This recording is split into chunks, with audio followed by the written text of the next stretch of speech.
All right, greetings from the Dark Continent. Conscious Caracal here, or Adams van Sale, here to shine a light on the goings on down south. And tonight's episode will have a specific focus on the goings on down south, because it does seem to be that old saying of the Dark Continent when it comes to information. That's definitely what's going on here when in regards to the topic tonight. There's a lot of misinformation out there, a lot of ignorance from all directions.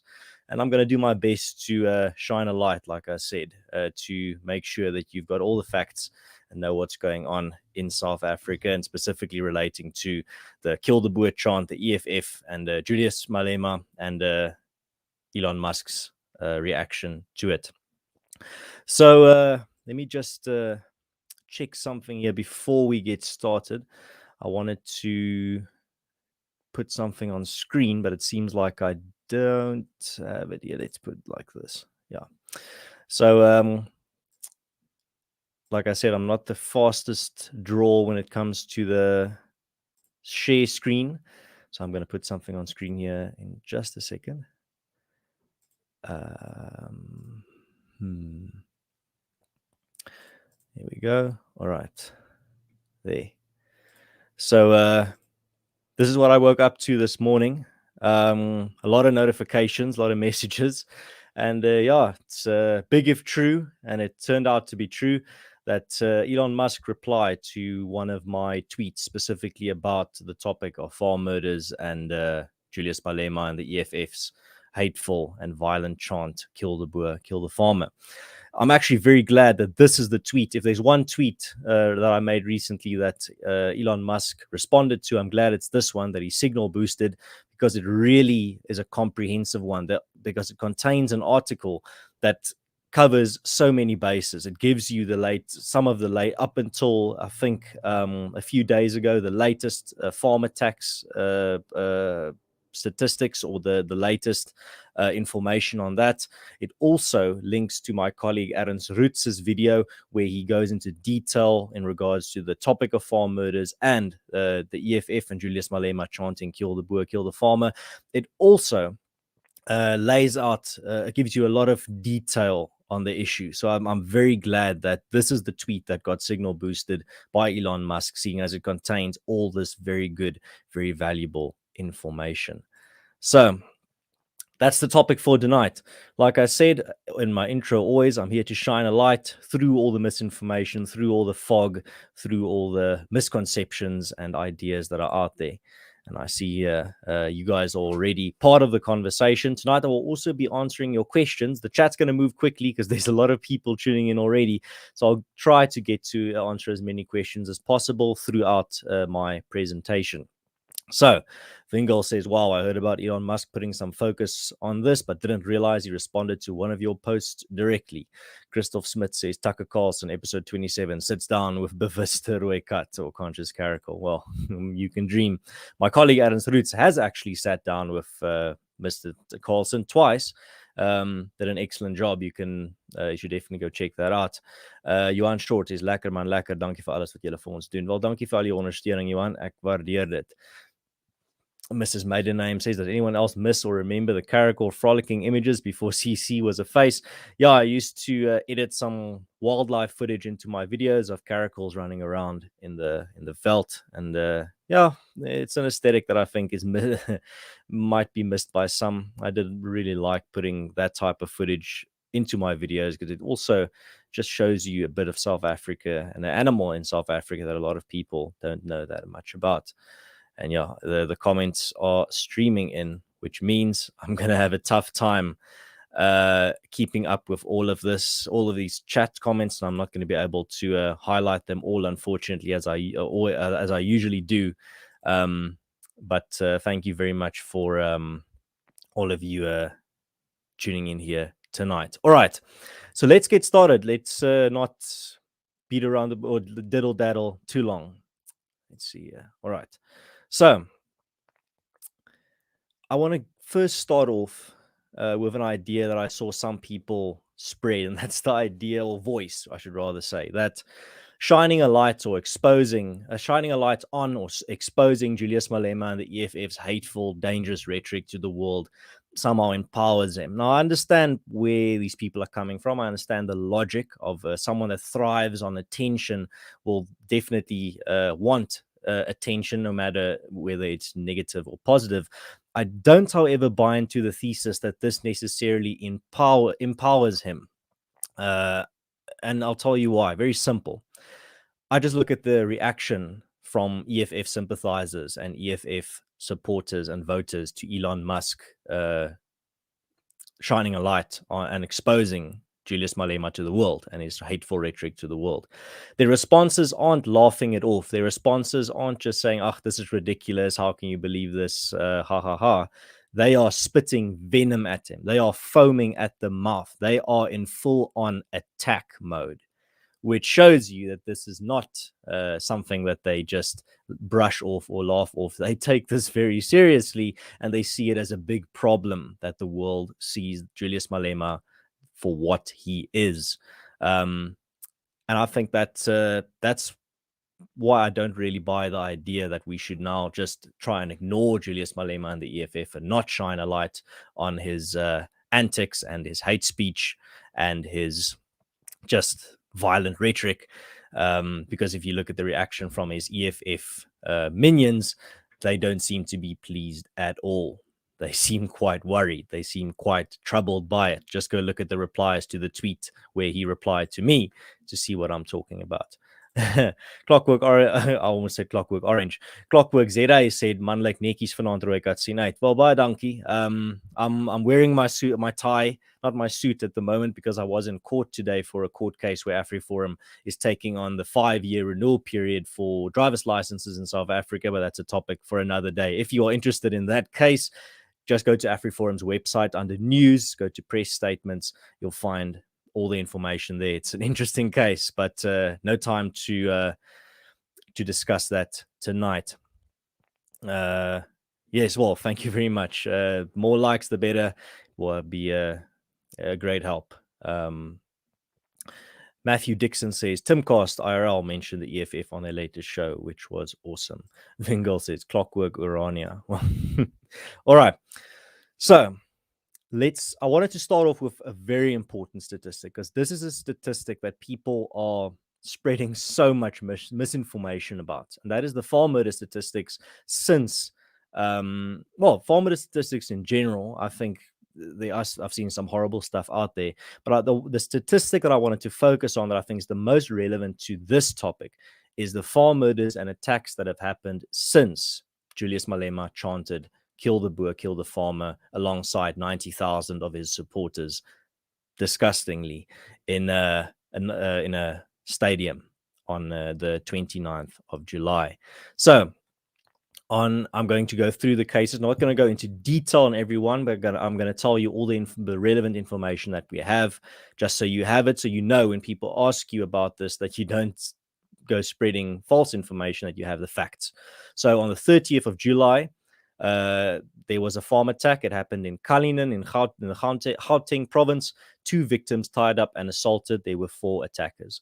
Then also on the 30th of July, Balfour, Mpumalanga province, 2 victims, Theo and Marlinda Becker. Theo was beaten with a stone or a pipe, and then his throat was slit. Marlinda was suffocated and assaulted. 4 attackers again in this case. Just before we move on, do remember that Julius Malema has said in the past that the EFF is going to cut the throat of whiteness. And then you see attacks like this where the attackers literally slit the throat of their victim. It's horrible stuff, but we need to take account of this. We need to know the facts, know what's going on. So 2nd of August 2023, BC's Vlei Northwest Province, farmer Carl Nell was murdered. We're still waiting for confirmation of more details on that case, that murder. 3rd of August 2023, Randfontein, Gauteng Province, 4 attackers, Dwayne and Ingrid Smith, and their 2 young children were attacked. The 2 young children are aged 8 and 10, and they were attacked with an AK-47 assault rifle, and was reportedly used in the attack. Dwayne was shot dead, and his wife was seriously wounded in the back.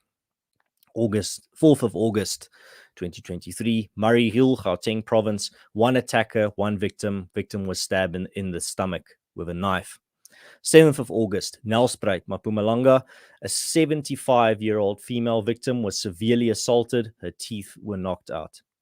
7th of August, Wakkerstroom, Mpumalanga province, elderly female victim attacked and stabbed. A dog got hold of the attacker and he fled the scene. And then today, the 8th of August, Brits, Northwest province, elderly couple assaulted. These are all the confirmed attacks and murders on farms that AfriForum has been able to gather up until this point, since Julius Malema and the EFF sang that song. That's a total of 8 attacks and 3 murders confirmed in the 2 weeks since, about 2 weeks, not precisely. So the other thing that I also wanted to touch on that I think is an incredibly important point that people need to understand, and that is when it comes to the question of metaphor versus action, or metaphor versus call to action. Now, some people, especially the New York Times, are brushing off Kill the Boer, Kill the Farmer as just a metaphor. It's just a silly little song. It's just a song from the past that has no real repercussions in the real world. That's what they're saying. So I want to pose a question then. But before I pose that question, let me show you a clip.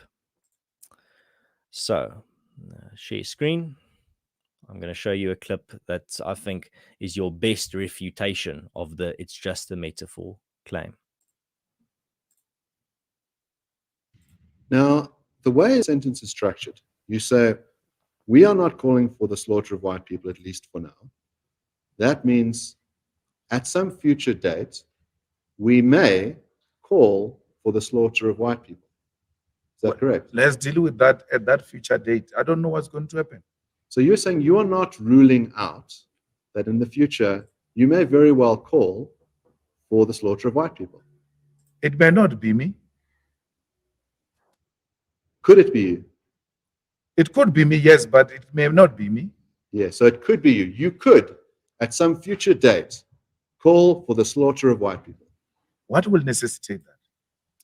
Just for context, before we continue, this is Julius Malema testifying in the Kill the Boer case from last year. He's being cross-examined. You tell me. I don't know. Why would I do that? You've said you could do it in the future. Is that correct? I can't guarantee that I can't do it or I won't do it. So right now, so I'm not ruling out that possibility. If I asked you to pledge to say, I will never call for the slaughter of white people, would you make that pledge? I will do it with ease. Make that pledge. Why would I do that? I'm asking you to make that pledge. I will do it. I won't do it. Make the pledge. I won't do it. You won't do it? Yes. I understand.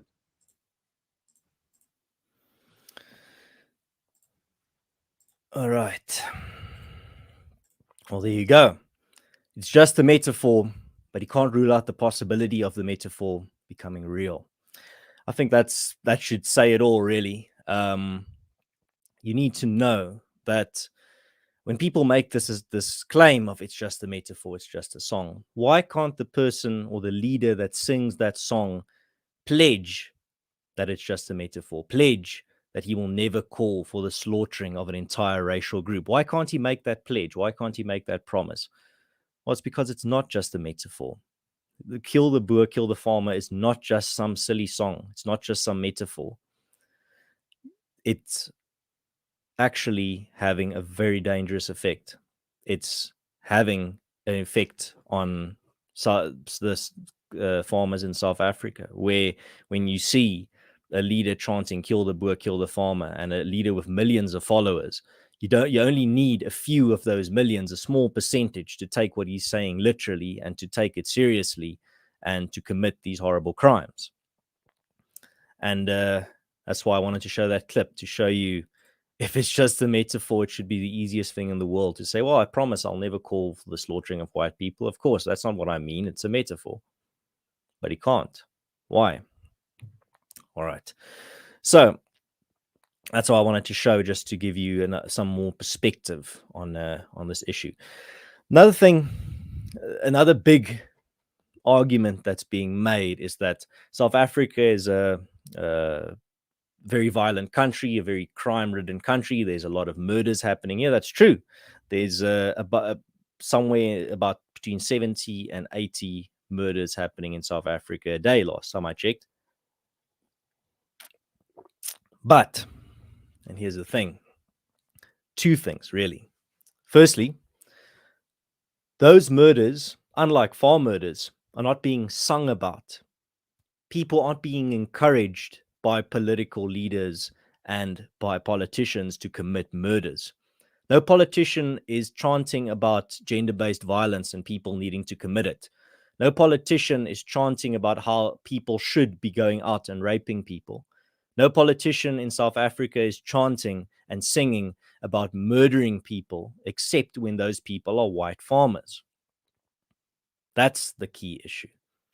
Secondly, and here's another very uncomfortable fact for a lot of people, so uncomfortable that one political commentator over the weekend, or that was over the weekend, blocked me when I asked him the question. He said he's not going to engage. He said he refuses to engage when I asked the question. And my question was, when it comes to the issue of farm murders, why, when any other particular form of violent crime is highlighted, or when attention is brought to it by activists, for example, gender-based violence, when there is a campaign to bring awareness to gender-based violence in South Africa, nobody's reaction is, but the majority of murder victims are men, or but there are many other victims of violence, the majority of them not women. That's never the reaction. It's always a reaction of sympathy and a reaction of support for that campaign to bring awareness to a violent crime like gender-based violence. It's not the same with farm murders.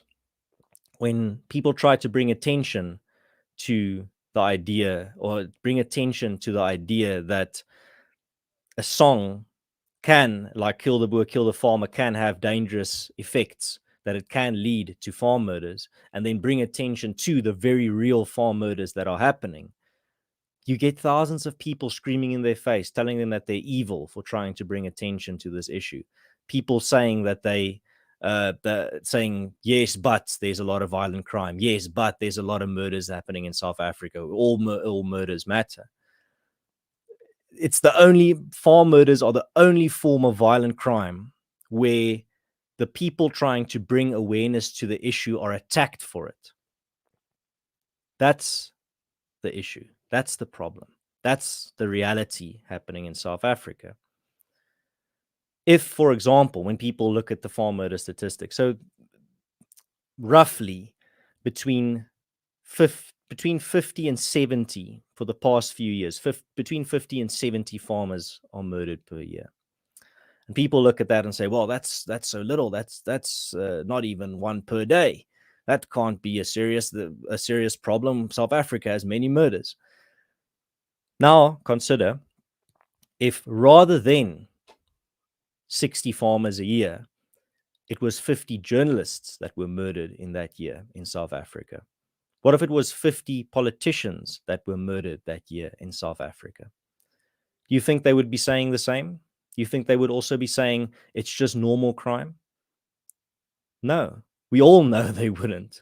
We all know if 60 journalists were murdered in a year in South Africa, the very same journalists calling farm murders normal crime would be calling that instance of crime a crisis of the highest order. The New York Times would be writing a piece about how journalists are the crisis of journalists being murdered in South Africa, especially if they were politicians chanting, kill the media.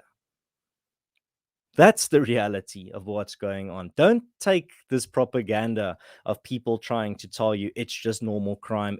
South Africa is a violent country. This is just something that happens. No, and we're not even talking about the levels of torture that we see in many of these farm murder cases.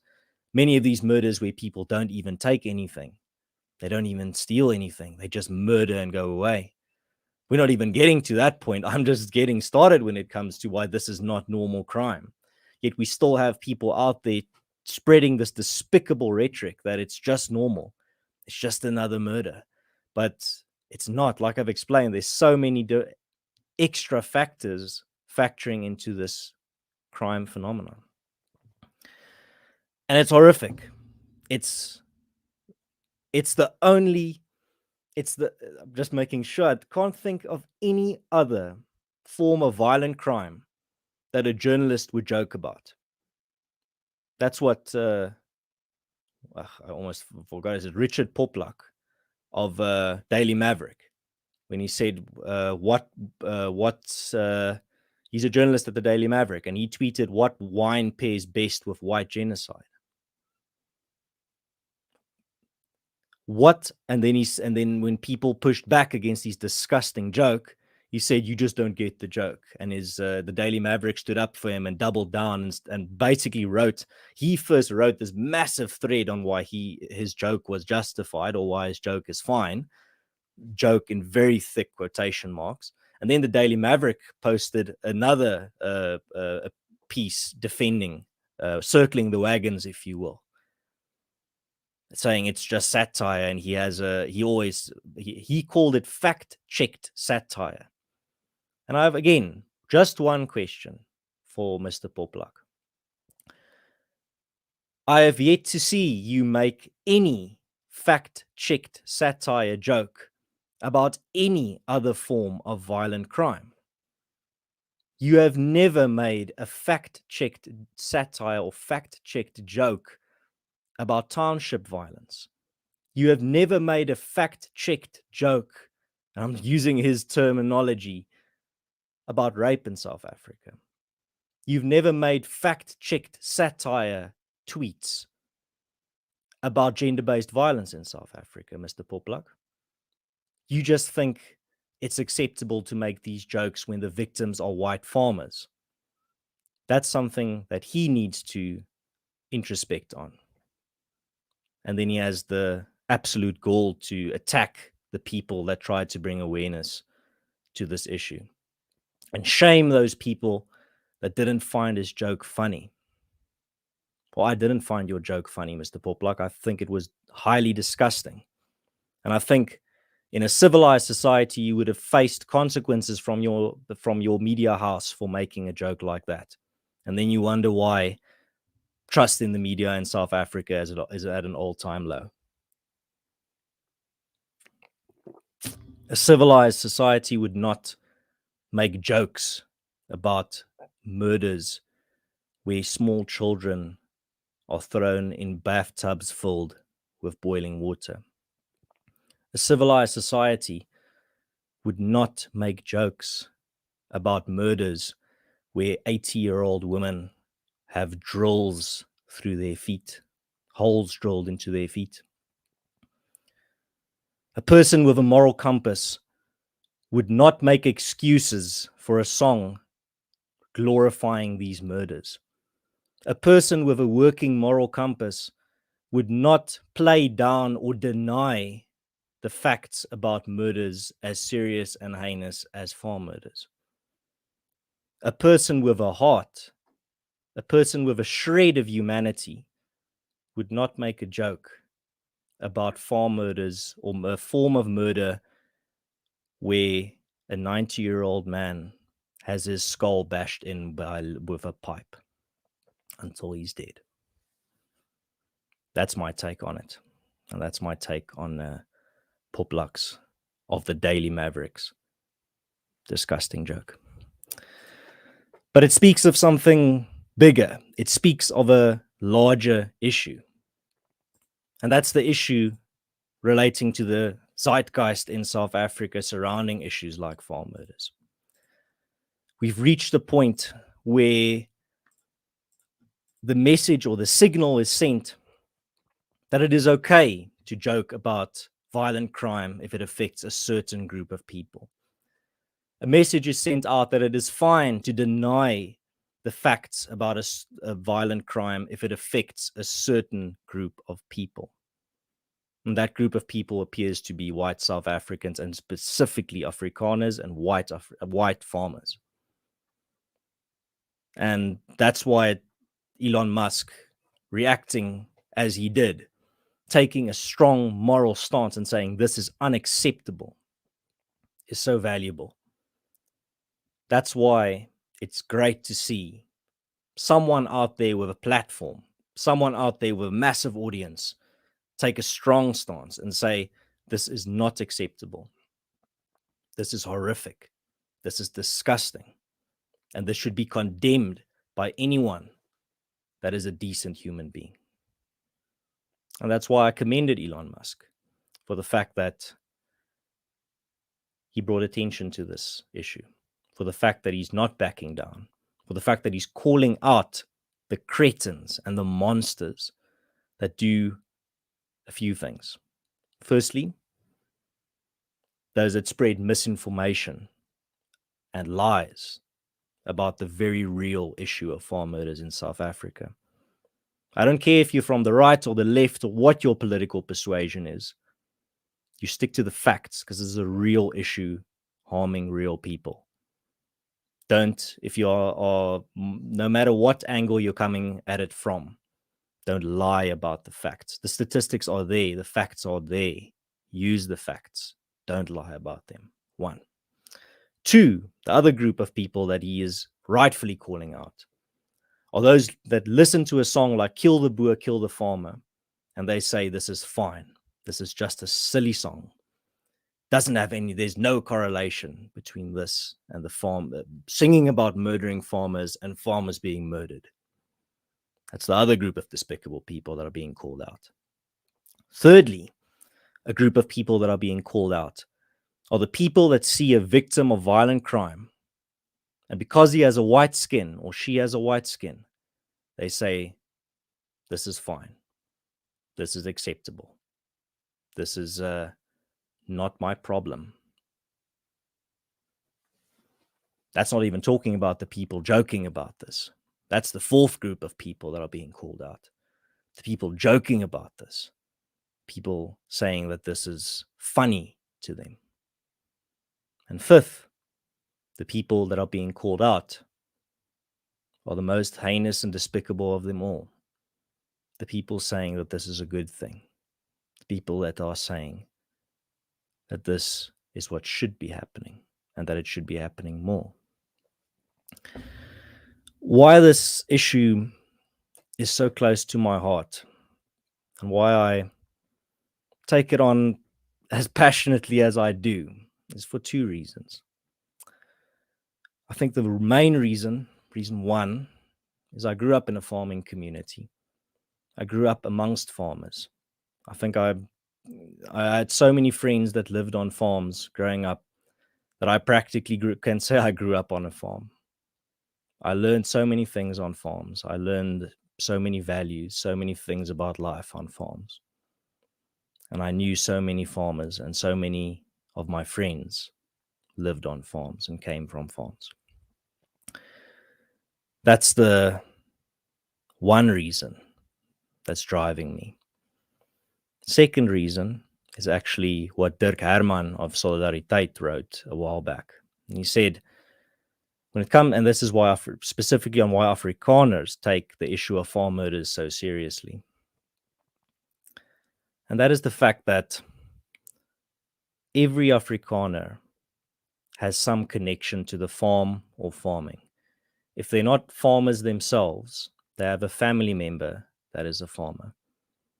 If they don't have a family member that's a farmer, they know a friend or have friends, multiple friends that are farmers.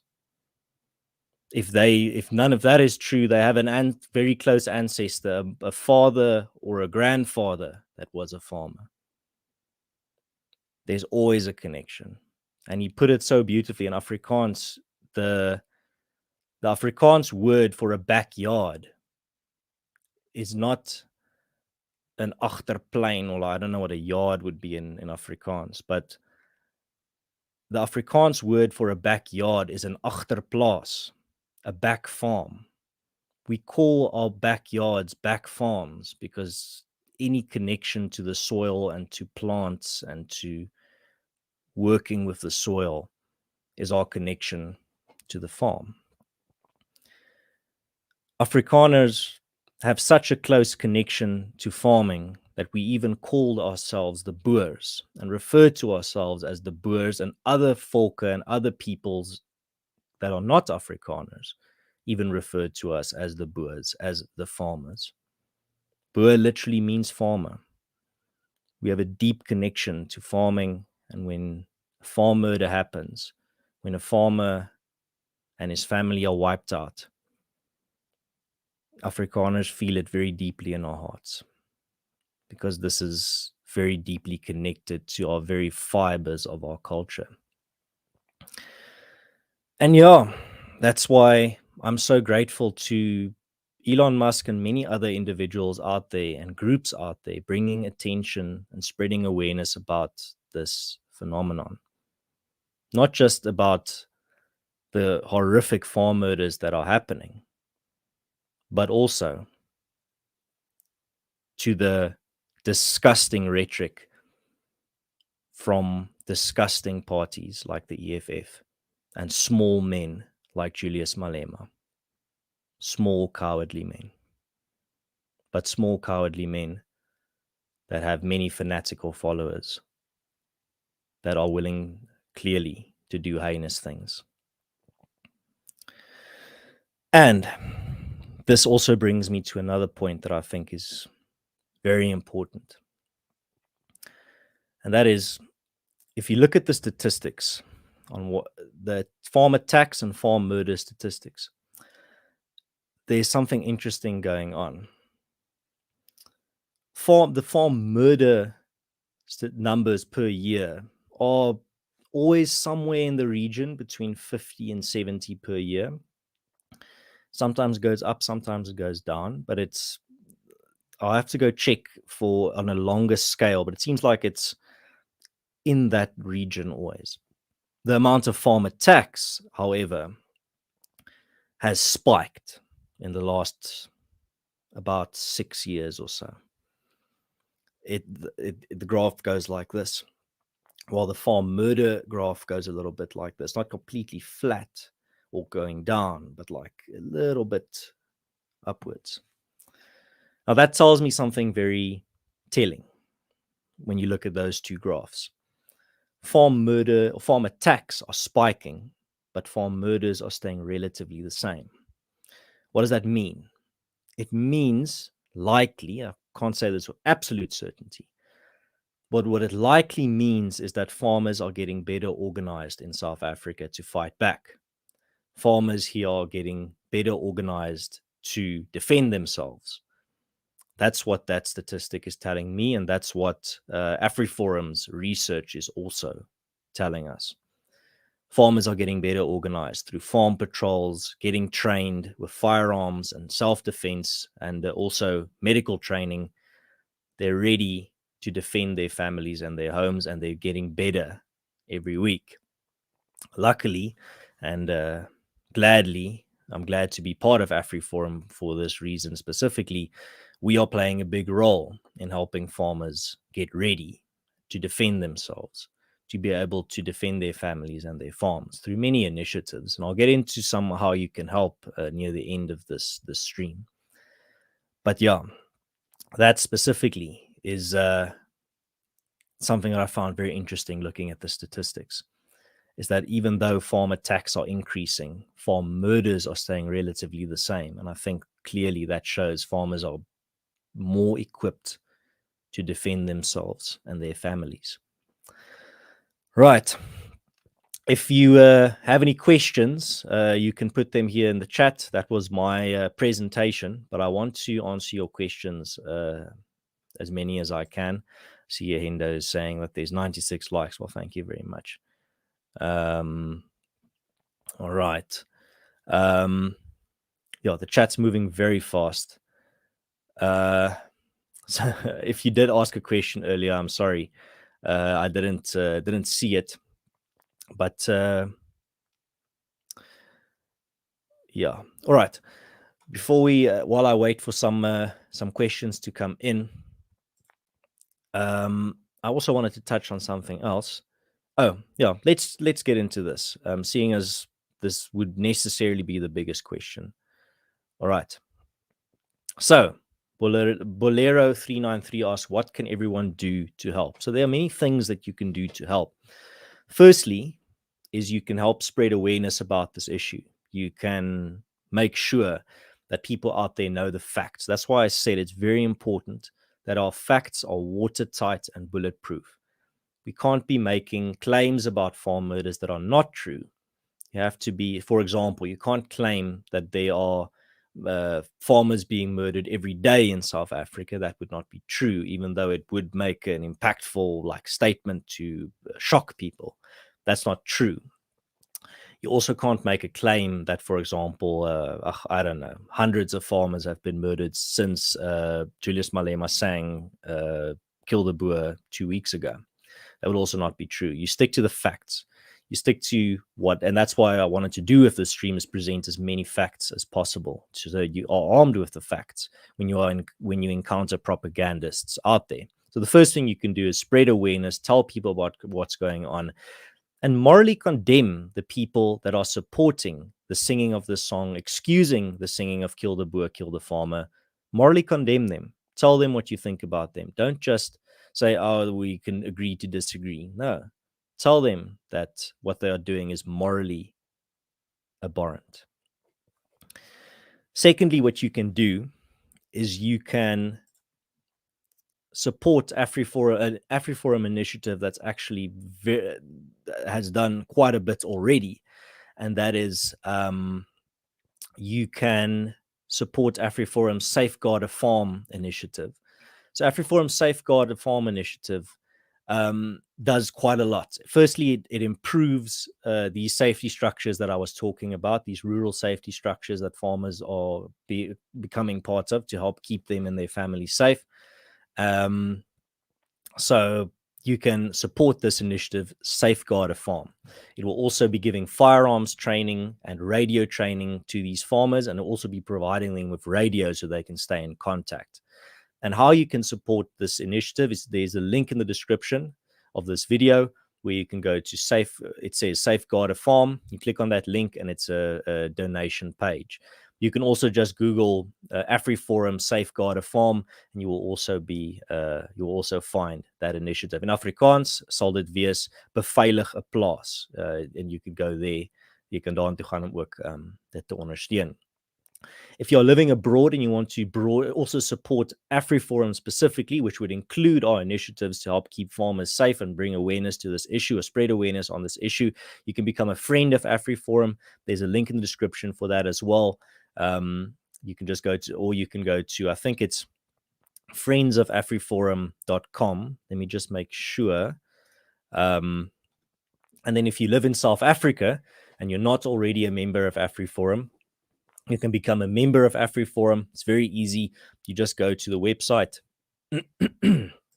AfriForum website, join, and you will be able to become a member. Let me just check here to make sure on that English website. Yes, to become a friend of AfriForum if you live abroad, because you can only become a member of AfriForum if you live in South Africa.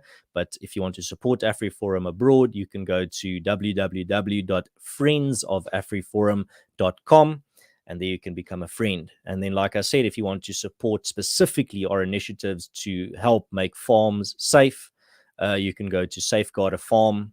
That is a link in the description. You'll see there in the description of this video. I also wanted to give you some updates on specifically Kill the Boer, Kill the Farmer. So the Equality Court last year ruled that Kill the Boer, Kill the Farmer is not hate speech, and AfriForum is taking that decision on appeal, and AfriForum's appeal against the Equality Court finding that Kill the Boer, Kill the Farmer is not hate speech will be heard on the 4th of September in the Supreme Court of Appeal in Bloemfontein. I will be there. I will be documenting everything. So follow me on Twitter and subscribe to me here on YouTube, and I will be keeping you up to date. And mark your calendars, 4th of September, AfriForum is in the Supreme Court of Appeal to appeal the Kill the Boer case. That's going to be very interesting. And I'll be keeping you up to date. Like I said, follow me on Twitter. On Twitter, I'm Conscious Caracal, or my username specifically is Con Caracal. And you can also subscribe here on YouTube for that more information. Joe Emilio, lekker om te sien jy is hier. Nice to see you here, my friend. Says 4th of September. Got it. Conscious Caracal. Will you guys be streaming it? I think we will. I'm not sure. Usually you get permission to stream a court case, and that only happens closer to the date. So we'll see what happens there. But thank you. Yes, I think it will be streamed. That will be on AfriForum's YouTube channel. Go subscribe there as well. All right. And yeah, thank you very much, everyone, for tuning in. Like I said, tonight the chat is moving very quickly. I'm not usually this populated here in the live chat, so I was not able to read all of your comments as I usually do. But thank you nonetheless for participating. And like I said, keep that date in mind for the appeal of the Kill the Boer verdict. All right, and also please go support the Safeguard a Farm initiative, link in the description. And if you live abroad, become a member or friend of AfriForum by going to the Friends of AfriForum link. And yeah, Vingol says there were at least 270 live viewers at his peak. Yeah, it's incredible. It's amazing. And then also, oh yeah, here's the website on screen. Thank you very much, Hendo Mod Supreme. There's the Friends of AfriForum website. I think you can also find the Safeguard a Farm on the Friends of AfriForum website. So that will be two birds with one stone. Grasshopper said, we are united and are disgust of the EFF. Yes, and they are disgusting. The people that sing that song are disgusting and immoral. People that sing Kill the Boer, Kill the Farmer. And you should morally condemn them. All right. Guys, that brings me to the end of tonight's stream. I've covered everything that I wanted to cover. And thank you very much for tuning in. If you're new to this channel and you like this type of analysis, you can subscribe. You can also leave a like. And if you're watching and it's no longer live, you can still be part of the conversation by leaving your comments in the comment section. I read all of them and respond to as many as I can.